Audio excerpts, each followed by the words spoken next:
करार एका लग्नाचा भाग 74. ओ लैला मजनू, हे कॉलेज आहे. तेवढ्यात आकांक्षा तिथे त्या दोघांना टोकते. सोबत त्यांचे फ्रेंडही असतात. यार, तुम्ही दोघं तर कुठेही सुरू होतात. ना काळ ना वेळ ना जागा पाहता. त्या दोघांना चिडवत बोलते. तसं दोघं आपल्या डोळ्यातील आलेलं पाणी हळूच कुणाच्याही लक्षात येणार नाही अशा प्रकारे पुसतात आणि त्या सगळ्यांकडे हसून पाहायला लागतात. काय रे, काय झालं? सरांनी का बोलावलं होतं? सुहास आबीजवळ येत बोलतो. काही नाही रे, कुस्तीमध्ये आम्हा दोघांसाठी नवा कोच आला आहे, मिस्टर वाडेकर म्हणून. तर त्याचीच इंट्रो होती, अभि म्हणतो. ओ, पण कोचची काय गरज आहे? तुम्ही दोघं उत्तम खेळता की कुस्ती, प्राजू म्हणते. हो, पण त्या कॉलेजनेच हायर केले आहेत, त्यामुळे आपल्याला मना करता येणार नाही आता. केतकी नाराज टोनमध्ये बोलते. तसा अभि तिचा हात हातात घेऊन दाबतो की शांत हो म्हणून. ती डोळ्यांनीच ओके बोलते. अरे, चांगलंच आहे ना, आपल्याला नवीन डावपेच शिकता येतील. आकांक्षा पॉझिटिव्ह विचार करत बोलते. तसं सर्व हो म्हणतात. तेवढ्यात वाडेकर सर येतात, जे या दोघांना लगेच आखाड्यात यायला सांगतात. काही इन्स्ट्रक्शन द्यायचे आहेत तुम्हाला. ते दोघे आखाड्यात येताच वाडेकर सर बोलायला लागतात. आजपासून 14 दिवस मी तुमचा ट्रेनर आहे. सो माझ्या काही अटी आहेत, त्या मी या कागदावर लिहिल्या आहेत. या मान्य असतील नसतील तुम्हाला. खाली काही झालं तरी साईन कराव्याच लागतील. ते कागद दोघांच्या हातात देत बोलतात. तसं दोघं वाचतात. नॉर्मलच होत्या अटी, यामुळे ते साईन करतातही लगेच. तसं वाडेकर सर त्यांना कुस्ती खेळायला लावतात. दोघंही बऱ्यापैकी चांगले खेळत आहात, पण अजून बेस्ट करायचं आहे आपण. त्यामुळे उद्यापासून आपण सकाळी 6 वाजता भेटू. 6 ते 6:30 केतकीचं प्रशिक्षण असेल आणि 6:30 ते 7 तुझा अभि. कुस्ती झाल्यावर सर बोलतात. सर, आमचं प्रशिक्षण एकत्र घेतलं तरी चालेल. आम्हाला काही हरकत नाही.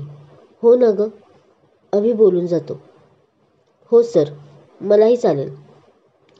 अभिच्या बोलण्यात ती होकार देते. इथे कोच कोण आहे मिस्टर अभि? वाडेकर ओरडतो. अटीमध्ये ही अट वाचली नाही का की माझे निर्णय अंतिम असतील? तो कागद दाखवत बोलतो. आणि उद्या जाऊन तुम्ही एकमेकांचे तिथे स्पर्धक बनला तर एकमेकांचे डावपेच समजले तर? तो पुढे बोलतो. त्यावर दोघांना काय बोलावं समजत नाही. दोघांचा नाईलाज होतो आणि दोघे निघून जातात. डोंट वरी पैलवान, तुला कराटे येतात हे कायम लक्षात ठेव. आणि काही वाटलंच तर रात्री फोन करून ती अजूनही शांत आहे हे समजताच त्याला कळतं की ती कोणत्या मनस्थितीत असेल. त्यामुळे तो तसा बोलतो. पण आपण एकत्र असायला हवं होतं ना, ती निराश होऊन बोलते. हो, पण आता नाही आहोत. शेवटी सर म्हणाले तेही बरोबर आहे ना. आपण उद्या तिथे स्पर्धक होणार आहोत. त्यामुळं दोघांचे डावपेच आधीच कळाले तर ती कुस्ती राहणार नाही. तो हसत बोलतो. तिलाही पटतं. बरं चला सर, आम्हाला तुमच्या आधी प्रशिक्षण आहे. लवकर उठायचं आहे त्यामुळे. ती हसत बोलते. तसा हाही हो म्हणून कॉल ठेवतो. डोंट वरी पैलवान, उद्यापासून रोज तुला हा अभि तुझ्यासोबत असेल. त्यामुळे काळजी करू नकोस. तो फोन ठेवताच बोलतो आणि झोपून जातो. काय यार कटकट, अजून 5:30च वाजलेत की. केतकी उठ ग, तुझा अलार्म वाजतोय. 6 वाजता प्रशिक्षण आहे ना तुझं? आकांक्षा तिला झोपेतच आवाज देते. केतकीचा अलार्म वाजत असल्याने तिची झोपमोड झाली होती. पण केतकीचा आवाज येत नव्हता म्हणून ती उठून पाहते तर आधीच ती उठलेली तिला दिसली. गेली वाटते ही लवकर. जाताना अलार्म बंद करून जायचं ना. उठून तिचा मोबाईल घेते व अलार्म बंद करत बडबडतच बोलते. आणि सोबत मोबाईल घेऊन जायला काय झालं होतं हिला? ती चिडचिड करतच असते की केतकीच्याच मोबाईलवर कॉल येतो. स्क्रीनवर अभिचं नाव फ्लॅश होतं. दादा, इतक्या सकाळी का कॉल करत आहे म्हणून ती कॉल उचलते. उठा पैलवान, तुमचं प्रशिक्षण आहे थोड्याच वेळात. तो तिकडून बोलायला लागतो. आणि हो, घाबरू नकोस. असल्या लोकांना जास्त घाबरून नाही राहायचं. मीही येतोय थोड्याच वेळात आवरून माझं. तो आपल्याच नादात बोलत होता. पैलवान, तिला हसू फुटते. दादा, त्याचं काय आहे ना, मी तुझी पैलवान नसून तुझी बहीण. जर आठवत असेल तर. आकांक्षा बोलतीये. ती हसतच बोलते. Oh shit. तो हळूच बोलतो. पण तू कसा काय कॉल उचलला? ती कुठे? तो आता आपण मरतोय असा विचार करतच बोलतो. त्या मॅडम रूमवरच फोन विसरून गेले आहेत वाटतं. आखाड्यात. ती बोलते. दादा, तुझं जर काही काम असेल तर लवकर सांग. मला खूप झोप येत आहे. ती बोलते. झोप? कुंभकर्णाची अवलाद कुठली. मी बघतो माझं मी. तो उगाच रागवत बोलतो आणि फोन ठेवून देतो. हिला जाताना फोन करून कळवायला काय झालं होतं? आणि इतक्या लवकर जायची काय गरज होती? तो बडबड करतच आपला आवरायला लागतो. तुम्हाला आता कपड्यांपासून प्रशिक्षण द्यायची का मी, मिस केतकी? सकाळी लवकर टच होऊन सुद्धा केतकी बोलणं खात होती वाडेकराचं. आणि यावेळी कारण होतं तिने घातलेला फुल स्पोर्ट ड्रेस. वाडेकर तिला बोलत होता आणि ती चुपचाप मान खाली घालून उभी होती. तो समोरून तिला अभि येताना दिसला. त्याने तिला नो टिअर्स म्हणून खुणावले तसे तिनेही हसून हो मध्ये मान हलवली. मी काय बोलतोय मिस केतकी? कुठे आहे लक्ष तुमचं? वाडेकर बोलतच असतात की अभिदक्ष म्हणून उभा राहतो. सर, या ड्रेसमध्ये काय प्रॉब्लेम आहे? चांगला तर आहे. तो तिच्याकडे पाहत हळूच डोळा मारत बोलतो. तसं तिच्या चेहऱ्यावर एक स्माईल येते. मिस्टर अभि, तुम्हाला किती वेळा सांगायचं? माझे निर्णय हे अंतिम असतील. त्यात इंटरफेअर केलेलं मला चालणार नाही म्हणून. आणि बाय द वे, तुम्ही इथे आत्ता काय करताय? तुमचं टायमिंग काल मी 6:30ला सांगितलं होतं की आता परत परत लहान मुलाला प्रत्येक गोष्ट 10 वेळा सांगावी लागते तसं तुम्हाला सांगावी लागणार आहे. वाडेकर त्याला तिथे पाहून अजूनच चिडतात. हो सर, मी 6:30लाच तुमच्याकडे येणार आहे प्रशिक्षणला. पण मी काही इथे डिस्टर्ब नाही करणार तुम्हाला. ते सकाळी मी रोजच रनिंगला येतो म्हणून आजही आलो. तो हसत बोलतो. बरं बरं, ठीक आहे. तुम्ही तुमचा वॉर्मअप घ्या. आणि मिस केतकी, उद्यापासून मला प्रॉपर ड्रेसमध्ये आलेलं पाहिजे. आपण स्पर्धेत भाग घेतला आहे. गल्लीत जाऊन नाही खेळणार याचं भान ठेवा. वाडेकर तिला झापतात आणि काही वॉर्मअप करायला सांगतात. रनिंग करत असताना अभिचंही लक्ष होतंच त्या दोघांवर. वॉर्मअप झाल्यावर कुस्ती खेळायची होती. सर तिला त्यांच्याबरोबर खेळायला लावतात. आपण जर कुस्ती खेळलो तर मला कळेल की तुमचे कुठले डावपेच बरोबर आहेत आणि कशात प्रॅक्टिस करून घ्यायला हवी. असं बोलून सरही आखाड्यात येतात. त्यांनी आधीच बनियन घातल्याने ती अनकम्फर्टेबल फील करत असते. आणि आता तर कुस्ती खेळायची म्हटल्यावर तिला नको वाटत असतं. त्यात आत्ता कुठे तिला समजलं होतं की त्याने तिला व अभिला एकत्र का बोलवलं नव्हतं. कारण त्याची ती घाणेरडी नजर तिच्या लक्षात आली होती. सर, मी व अभि खेळतो आणि मग तुम्ही एकदमच आमच्या काही चुका असतील तर सांगा. ती बोलते तसा वाडेकर तिला लूक देतो. मिस केतकी, शिक्षक मी आहे की तुम्ही? ते काही नाही. तुम्हाला माझ्यासोबतच खेळायला लागेल. उगी कारणं देत बसण्यापेक्षा आखाड्यात या. ते डाफरतात तसं नाईलाजाने आखाड्यात जाते. वाडेकर खेळण्याच्या नादात तिला मात्र टच करू पाहत होता. अभि दुरून पाहतो आणि आत्ता कुठे त्याला ही सरांचा उद्देश कळतो आणि तो लगेच धावत येतो. Mister Wadekar sir. ती 5 मिनिटांनी एकदम जोरात ओरडत त्यांना एक लाथ मारते जिथे त्याला नको नको झालं होतं. हे असले धंदे ना आपल्या बायकोबरोबर करायचे म्हणून ती हात झटकत मागे सरकते. अभिला तिचा तो जोश पाहून बरं वाटतं. ती सेल्फ डिफेन्स करू शकते या गोष्टीसाठी त्याला तिच्यासाठी अभिमानच वाटतो. सर, सर माझं प्रशिक्षण. अभि मागून बोलत असतो पण वाडेकर रागात कधीच निघून गेले होते. आज मस्त खेळलीस. सर जाताच तो तिला हसत एक साईड हग करत बोलतो. अशा लोकांना तिथल्या तिथेच गार करायचं असतं. मला अभिमान वाटतो तुझा की तू घाबरून बसली नाहीस. बाबाने उगाच कराटे नाही शिकवलं. ती हसत बोलते. अशा लांडग्यांच्या डोळ्यातच कळतं त्यांना काय हवं असतं. सोडते. आता तो वाडेकर आपल्या नादाला नसतो लागत. आपण आलोच आहोत तर कुस्ती खेळूयात. आधी जसं ठरवलं होतं आपण तसं. ती बोलते तसं हसून तो हो म्हणत दोघे आखाड्यात उतरतात. आता कोण काय बोलेल त्यांचं टेन्शन नसल्याने ते दोघंही बिनधास्त खेळत होते व एकमेकांच्या चुका टिपून ठेवत होते. आज एवढ्या चुका नाही केल्यास अभि तू कालच्यापेक्षा. ती घाम पुसतच त्याला बोलते. तो यावर जास्त काही बोलत नाही. वाडेकर सरांचा विचार करत आहेस ना की आता ते काय करतील? ती सहज विचारते. तुला कसं माहीत मी त्यांचा विचार करतोय? तो तिच्या बोलण्यावर आश्चर्य व्यक्त करत म्हणतो. तशी ती त्याला लूक देते. ओ, गर्लफ्रेंड. पण तू गेस केलं ते तंतोतंत बरोबर नाही. ती परत तशाच लूकमध्ये त्याला पाहते. अरे म्हणजे हो, त्यांचाच विचार करत होतो हे खरं आहे. पण ते काय करतील त्याचा नव्हतो विचार करत. तर हा करत होतो की आपल्या कुस्तीला कोचची गरज आहे. हे ढवळे सर बोलले ते खरं आहे. कारण आपण एकमेकांच्या चुका शोधण्याच्या नादात खेळणंच विसरलो आहे. तेच जर कोच असता तर. तो आपल्याच विचारात. म्हणजे तुला असं म्हणायचं आहे की मी वाडेकर सरांसोबत तसं नव्हतं वागायला पाहिजे होतं. ते जे करत होते ते त्यांना करून द्यायला हवं होतं असंच ना? ती चिडून बोलते. अरे देवा पैलवान, माझ्या बोलण्याचा तू वेगळा अर्थ घेत आहे. मी त्याला आपला कोच म्हणून पाहतही नाही. मी दुसऱ्या कोचबद्दल बोलत आहे. आणि तू जे केलं याचा मला खरंच अभिमान आहे. तो तिच्याजवळ जात बोलतो. तू काही केलं नसतं ना तर मी नक्कीच त्याला धुतला असता. माझ्या डोक्यात तर तो कालपासूनच गेला होता. जेव्हा त्याने तुझा हात दाबला होता. तो रागात बोलत होता. सोड विषय तो. ढवळे सरांना काय सांगायचं त्याचा विचार कर. ती त्याला राग शांत करत.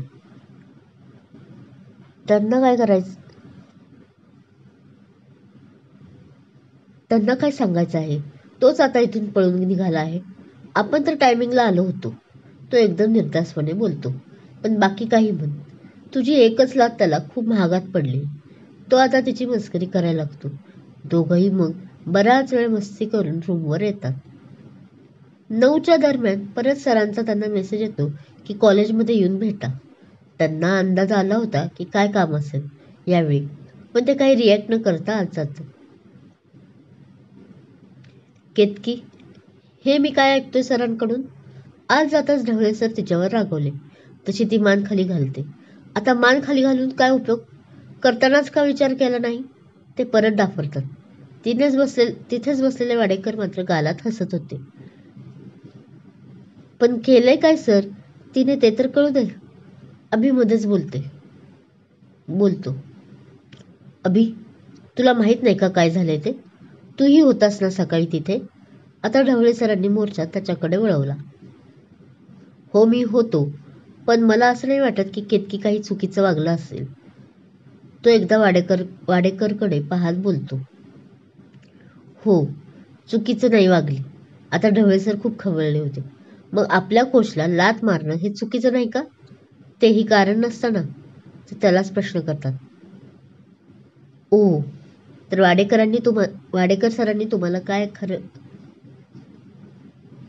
सरांनी तुम्हाला खरं काय ते सांगितलं तर? तो वाडेकरला खुन्नस देत बोलतो.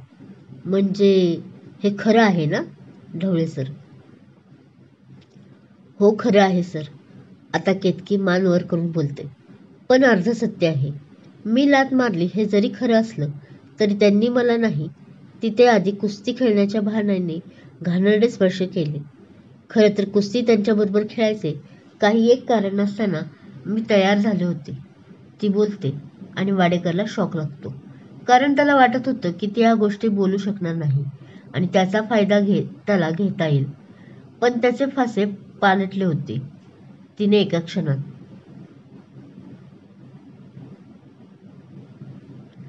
तर परत एकदा अभिला आपल्या पैलवानचा अभिमानच वाटतो. कारण आता जे काही केलं होतं तिने कौतुकास्पद होतं. शक्यतो मुली अशा गोष्टी उघडपणाने बोलताना घाबरून चूप बसतात. पण केतकी अजिबात घाबरली नव्हती. ते म्हणतात ना, एकदा झालेली चूक माणसाने परत परत करू नये. त्यातून फक्त धडा घ्यावा. तेच केतकी करत होती. वंड्याच्या वेळी घरी न सांगितल्याने झालेला प्रकार अजून ती विसरली नव्हती ना. सर, हा माझा भयंकर मोठा अपमान आहे. ही साफ खोटं बोलत आहे. फुटलेला घाम आपल्या रुमालाने पुसत वाडेकर बोलतो. ढवळे सरही ऐकून शॉक होतात. त्यांना कधी वाटलंच नव्हते की वाडेकर असं काही वागले असतील. सर, मी खोटं बोलत नाही. तुम्ही वाटल्यास आपले CCTV चेक करा. ती बोलते तसा तर वाडेकर जाम घाबरतो. त्याचं काळं कापड सर्वांसमोर जे येणार होतं. अभि, ही काय बोलत आहे CCTV बद्दल? आपल्या आखाड्यात कुठं बसवले आहेत आपण? ढवळे सर तिचं बोलणं ऐकून हैराण झालेले असल्याने त्या अभिला साईडला घेऊन बोलतात. सर, हे फक्त आपल्या तिघांनाच माहीत आहे इथे, पण वाडेकरला कुठे माहीत आहे? आता तो काय करतोय ते बघा, म्हणजे खरं कोण खोटं कोण कळेल तुम्हाला. अभि हसून बोलतो. तसं बर म्हणत दोघं वाडेकर समोर उभे राहतात. ठीक आहे केतकी, आत्ता धचा ध का ध आणि पाणी का पाणी होऊन जाईल. सर चला, आपण CCTV चेक करूयात. अभि बोलतो.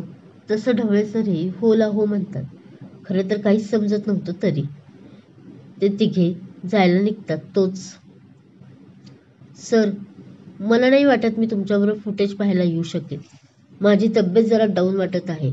तो अजूनही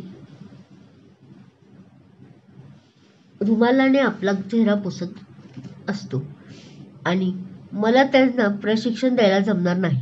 मी त्याबदली माझ्या ज्युनियरला पाठवतो. असं बोलून ते निघून जातातही.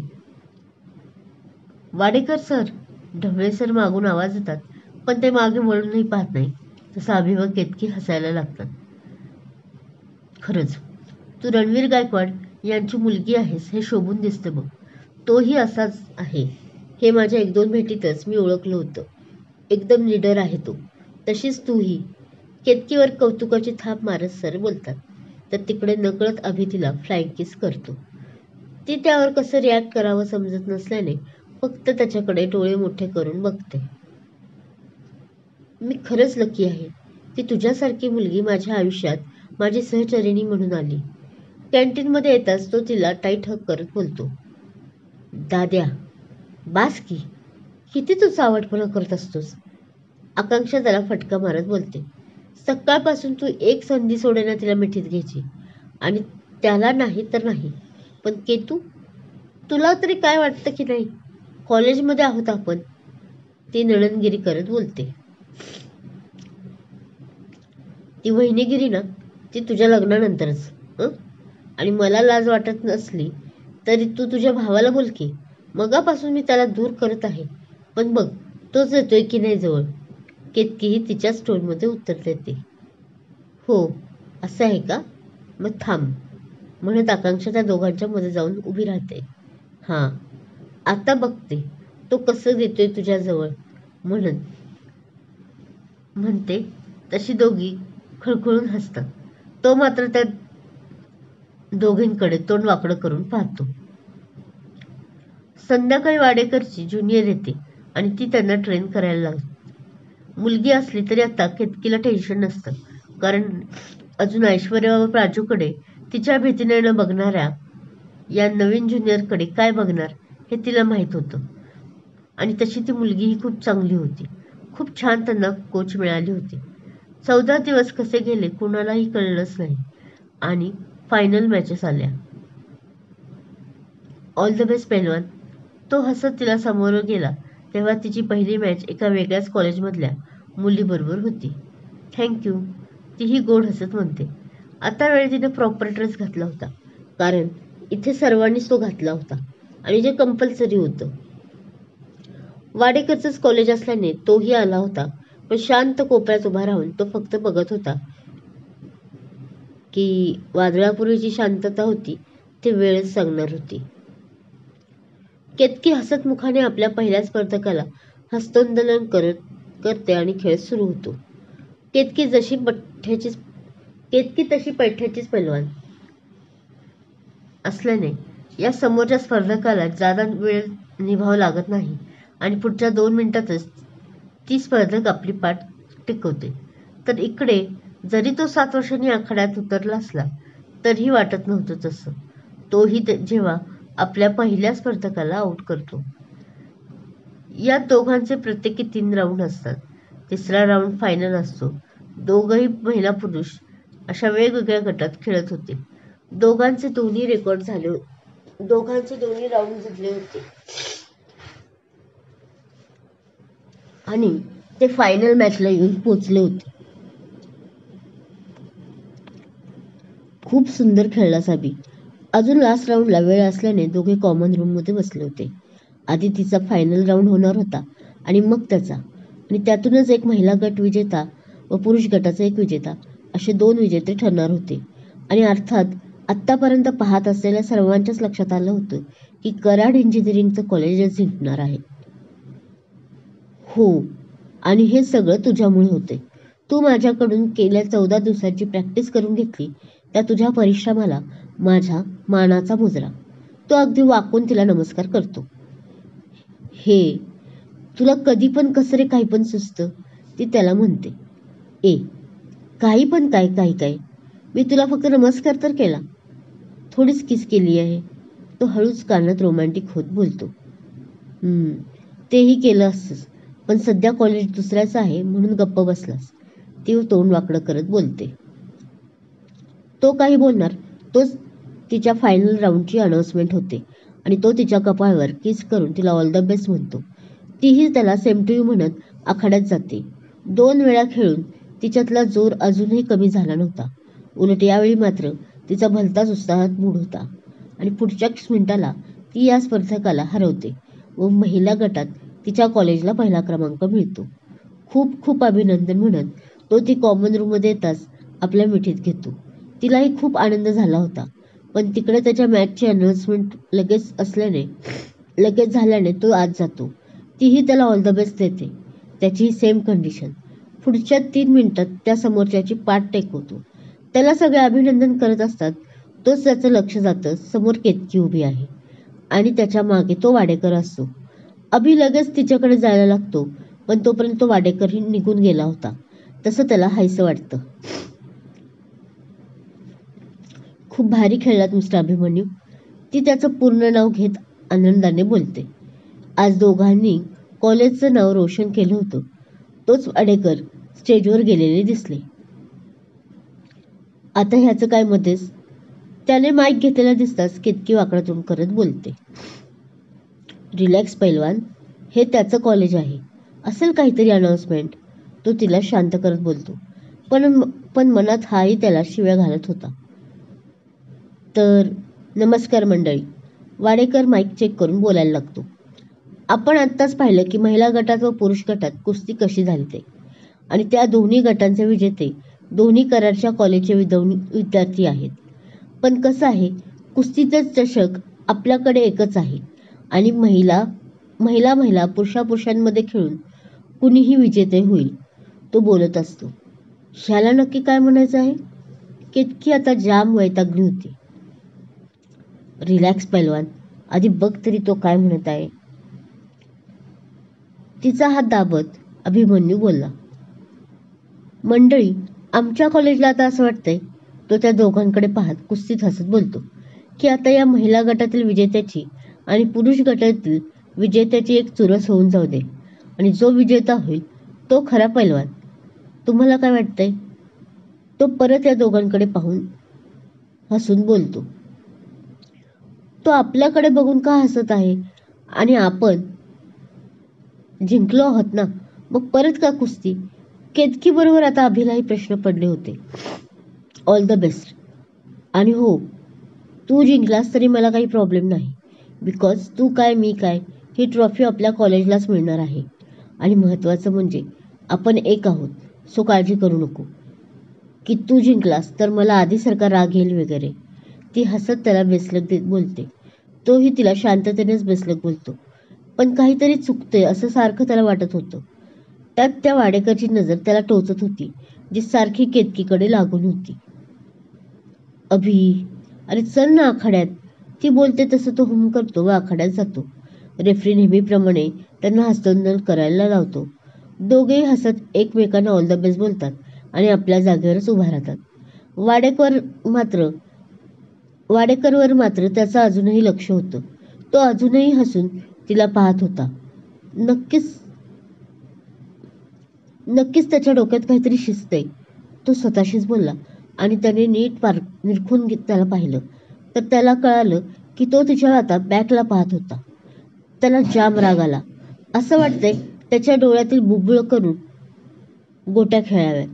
तो चिडून मनात बोलला. तोच रेफरीनं शिट्टी वाजवली. दोघेही आत आले आणि मॅच सुरू झाली. त्या कॉलेजने गेस्ट म्हणून एका मंत्रीला बोलावले होते. त्यांना काही कारणामुळे उशीर झाला होता. ते आत्ताच आले होते जेव्हा या दोघांची मॅच सुरू झाली होती. ढवळे सरही आले होते तोपर्यंत. त्यांनाही बसमध्येच दोन्ही गटातील आपल्या कॉलेजला ट्रॉफी मिळाल्याचं कळालं होतं. त्यात आणि वाडेकरांनी परत चुरस ठेवली आहे असंही कळालं होतं. जेव्हा तिथे पोहोचले तेव्हा त्यांना कळालं की हा फायनल राऊंड असा वाडेकरांनी ठेवला आहे. तरी म्हटलं, हा वाडेकर इतका शांत कसा काय बसला आहे त्या अपमानानंतर? ते मनाशी बोलतात. पण जाऊ दे, दोघांपैकी कोणीही जिंकलं तरी ट्रॉफी यावर्षी आपल्यालाच मिळणार. आणि मग आपल्या कॉलेजमध्ये त्या खेळाला बंदी घालण्याचं काम कोणीही करणार नाही. जे इतकी वर्ष आपण वाट पाहत होतो ते पूर्ण होईल काही मिनिटात. असं बोलून ते मॅच पाहायला लागतात. हा काय करतो इथे? त्याने तर कुस्ती खेळणं सोडून दिलं होतं ना 7 वर्षापूर्वी. आणि ती केतकी आहे का? तीच दिसत आहे. तिनंच भडकवलं असेल. अभिचे डॅड ॲज अ गेस्ट म्हणून आले होते आणि अभिला खेळताना पाहून चांगले शॉक झाले होते. राग मनात आता केतकीबद्दलही होतात. हा नालायक अजूनही हसत आहे. दोघे कुस्तीचे डावपेच खेळत असताना अचानक परत त्याचं लक्ष वाडेकरकडे गेले आणि त्याच वेळी त्याचा हात तिच्या पाठीवरून फिरला. तसंच तर झालं. केतकीलाही कळालं होतं की काहीतरी चुकीचं घडत आहे तिच्याबरोबर. त्याला वाडेकर का हसत आहे हे आत्ता कारण कळलं. त्याने परत दोनदा तिथे चाचपलं आणि त्याला कन्फर्म झालं की यामागे वाडेकर आहे. त्याने पुढचा मागचा विचार न करता पटकन आपली पाठ टेकवली. त्याने शरणागती स्वीकारली. ढवळे सर आणि त्याचे डॅड सर्वांनाच आश्चर्य वाटले. खरं तर खेळायला अजून 2 मिनिटंही झाली नव्हती. निदान तो लगेच हारेल असं कुणाला वाटलं नव्हतं. थँक्स माझी इज्जत वाचवण्यासाठी. तो तिच्या पाठीमागे उभा राहिला तशी ती कानात बोलली. वाडेकरांनी तिच्या कपड्यावर ब्लेडने कट मारला होता. त्यामुळे कुस्ती खेळत असताना तो फाटत चालला होता. पैलवान, सध्या काहीही बोलू नकोस. बस चेंजिंग रूममध्ये चल. मी येतोय तुझ्या मागे. ती शांत होती. तसं तो तिला पटकन आपल्या दोन्ही हातांवर उचलून चेंजिंग रूमकडे जातो. जा, पटकन चेंज कर. मी आहे कॉमन रूममध्ये. तो तिला मुलींच्या चेंजिंग रूममध्ये येताच खाली सोडतो आणि बोलतो. मला फक्त एक सांग, हा प्रकार त्या वाडेकरने केला ना? ती बोलते. डोळ्यात राग होता. हो, म्हणजे मला तरी असंच वाटते. पण परत प्रूफ नाही आपल्याकडे. तो तिला मिठीत घेत बोलतो. तू पहिल्या आधी चेंज करू नये, मग सविस्तर बोलू. तो तिला तसं बोलून आत पाठवतो व स्वतःही चेंज करून कॉमन रूममध्ये जातो. काय मग? परत एकदा बापाची मान खाली घालून मिळाली एकदाची शांती? तोच तिथे प्रतापराव येत त्याला रागात बोलतात. तो त्यावर काही बोलत नाही. तुला गेल्या वेळेसच सांगितलं होतं, हा भिकारी खेळात करिअर करायचा विचार सोडून दे. तुला झेपणार नाही. अरे जो पैलवान एका बाईसमोर एकदा नाही तर 2दा हरला तो कसा काय उत्कृष्ट पैलवान बनू शकतो? गेल्या वेळेस चल मानलं मी की माझ्यामुळे तू हरलास. पण आज काय झालं होतं? 7 वर्षानंतरही तू त्याच मुलीकडून हरलास. ते काही नाही. तू आत्ताच्या आत्ता कॉलेज हे सोड आणि पुण्याला जॉईन हो. तिथे MPSCच्या परीक्षा दे आणि चुपचाप राजकारणात ये. बस झालं ही थेरं. ते चिडून बोलतात. मिस्टर देशमुख, कधी तुम्ही प्रेमात पडला आहात का हो? नाही ना? मग तुम्हाला कसं कळणार प्रेम कशाची खातात हे ज्याला माहीत नाही ना त्यानं माझ्याशी काहीही संबंध नसताना माझ्याशी बोलायला यायचं नाही. तुम्ही म्हणालात तसं पडलो ना तुमच्या घराच्या बाहेर चुपचाप. मग आता कोणत्या अधिकाराने माझ्यावर तुमची बंधने घालत आहात? तो बोलतो तसं त्यांना अजून राग येतो. त्यांचं लक्ष केतकीवर जातं. जिने हे सर्व ऐकलं होतं. ते रागात तिच्याकडे पाहतात व निघून जातात. अभि, हे काय होतं सर्व? तिला मात्र धक्का बसला होता. काही नाही, तुझं आवरलं आहे का? आपल्याला ट्रॉफी घ्यायला जायचं आहे आणि त्या वाडेकरालाही जरा सबक शिकवायचा आहे, तो रागात बोलतो. वाडेकराचा त्याला खूप राग आला होता. ते तर करच, पण मला सांग, तू खरंच घर सोडलं आहेस? आणि काका जे बोलले ते शब्द खरं आहे? ती त्याला काळजीने विचारते. हो, हे खरं आहे. मी घर सोडलं आहे कारण त्यांची इच्छा आहे की मी त्यांच्या पावलावर पाऊल टाकत राजकारणात जावं, तो निराश होऊन बोलतो. मग काय हरकत आहे? ती त्याचा हात पकडून बोलते. आणि हे सर्व माझ्यामुळे झालं आहे. माझा ड्रेस फाटला नसता तर नक्कीच तू जिंकला असतास. हे त्यांना माहीत नाही.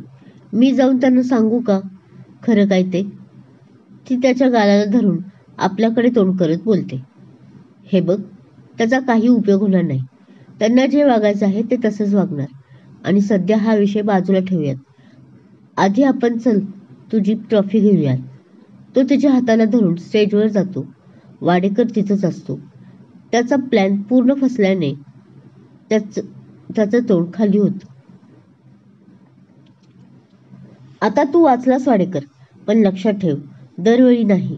आणि मी आत्ताही माझा ड्रेस दाखवून तुझ्यावर केस करू शकते. माहीत आहे ना, आता सर्व कायदे महिलांच्याच बाजूने आहेत.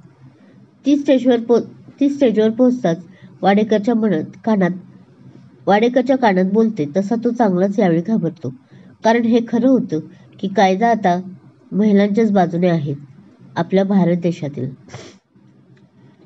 मला माफ कर मिस केतकी. मी तुझ्याशी वागलो ते चुकीचं वागलो. मी परत असं नाही करणार. माझी 2 लहान लहान मुलं आहेत हो. प्लीज मला पोलिसांकडे नका देऊ, तो तिचे पाय धरत बोलतो. स्टेज खाली पायऱ्या उतरत असलेल्या अभिला मात्र आता हसू फुटलं. हे शेवटचं वाडेकर. पण जर असं काही कानावर आलं तर बघ, माझं लक्ष आहे. ती बोलते तसा तो हो म्हणून काहीच झालं नाही असं दाखवत तिच्या शेजारी उभा राहतो. काय रे, त्या वाडेकरला काय झालं? असा का भैसटल्यासारखा करत आहे? ढवळे सर त्याच्या शेजारी येऊन बोलतात. काही नाही, केतकीने काहीतरी कानमंत्र दिलेला दिसतोय, अभि आपलं हसू दाबत बोलतो. तेवढ्यात केतकी माईक हातात घेते. खरं तर या ट्रॉफीचे खरे मानकरी आहेत पैलवान अभिमन्यू देशमुख. कुस्ती खेळताना अचानक माझा पाय दुखावला गेल्याने त्यांची चुकून पाठ टेकवली गेली. त्यात माझी चूक आहे.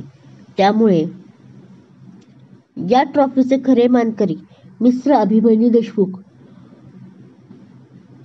यांना मी रिक्वेस्ट करते की त्यांनी इथे येऊन आपल्या ट्रॉफीचा स्वीकार करावा.